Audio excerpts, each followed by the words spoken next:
Hello, everyone. Welcome to Biotech Talk, your one stop show for all the tidbits from the biomedical industry, powered by Leader Life Sciences. This is episode 2, and we have a very interesting guest today. Personally, I've had all my best conversations with him over the time that I've worked with him. He is Mr. Santosh Selvarage from Leader Life Sciences, and he heads the business unit Innovative Technology Solutions. How are you today, sir? Are you excited to be here? Hey, thank you, Malavika, for inviting me. It was so exciting here, actually. Thank you so much for this initiative. Let's go ahead. So Santosh has been in the industry for over a decade, specializing in genetics and molecular biology. And he's a versatile man, and he's a man of action. And it's really an honor to have you in the show and discuss some really interesting topics. So for the benefit of the audience and our guest today, how the show goes is we have 10 minutes, and in 10 minutes, we're going to discuss your favorite topic, sample to storage, unlocking the potential of biobanking. So let's get to it. Sure. Okay. So I have a very basic understanding of biobanking. For me, it seems like a fridge. What exactly is biobanking? That's a good question, So Biobank is, I'd like to give a very simple explanation. So Biobank is like a money bank.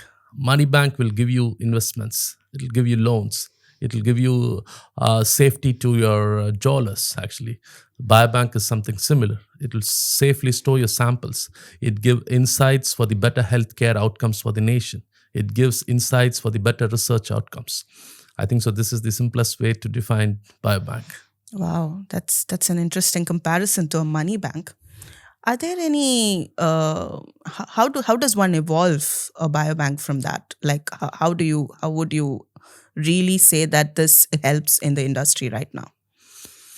Okay, biobank is it crossed a level more than a simple sample storage. So it's been the cornerstone for precision medicine, genomics, and all the collaborative researches, because modern biobanks facilitates high quality samples to get a better research outcomes, to get into the better data for genomics, personalized therapies, actually. I think so biobank is the pillar of any kind of research, actually. When they want to do something, they need samples. They need a variety of samples. True. They need millions of samples. True. So it should be secured in a proper place without changing the sample integrity. I think so that kind of going to defines the whole research environment in any institute, any organization, or for any large scale studies. We wouldn't want our blood samples to get mixed with the next person's. That's truly understandable. So what are some of the trends that has been keeping the biobanking in the game right now? The recent advancements and trends is all about automation, actually, and best data management, and AI plays a significant role in the biobanking and robotics. So these were the recent trends in kind of enhancing the biobank, and it's evolved a lot, I would say, and there are a lot of beautiful and wonderful technologies which is keeping the biobanks across the globe more alive and more helpful to the researchers and the healthcare community. Okay. You say automation, and we all know we are heading towards the world of automation. I mean, we are one step away from getting the robots in our houses. So I would just like to understand, does automation really scale up biobanking, or how does it really work? Yes, of course. Similar like all the field, automation plays a significant role in biobanking, actually. Okay.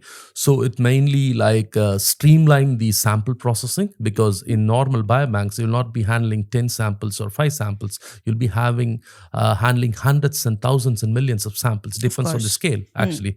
It made the storage and retrieval pretty much easy. And actually, also for the large biobanks, so these kind of advanced automations is significantly important to make a best quality practices for handling the samples, aligned with the regulations and guidelines, actually. So in a way, for any large biobanks, actually, even starting from 100,000 to millions, automation is something essential in setting the whole process. I wish we could have had a lot of time to go through each and every step how automation plays a role, but in a crisp, yes, automation significantly plays a role in enhancing the biobank process. I think we have our next podcast topic here. So, so you are saying, processing a large amount of samples here. I'm sure if even if we approach automation, what are the challenges or hurdles that we will be facing in setting up such a huge infrastructure? So the major challenge I would say is like a seamless integration of these technologies actually, and without affecting the sample quality or sample integrity. Of So the course. major challenge is that, but I would say that we are kind of overcoming this actually with the proper planning and with a very right thought process. There are technologies available to correctly overcome this, and so we Course. can make an efficient biobank practices. There are technologies available to come through this. I put it in this way actually. And wonderful, wonderful. So, since we are in the Middle East, how would you say that adoption, or is there a need of biobank in this region, and what role would you play if such a need is there in supporting this?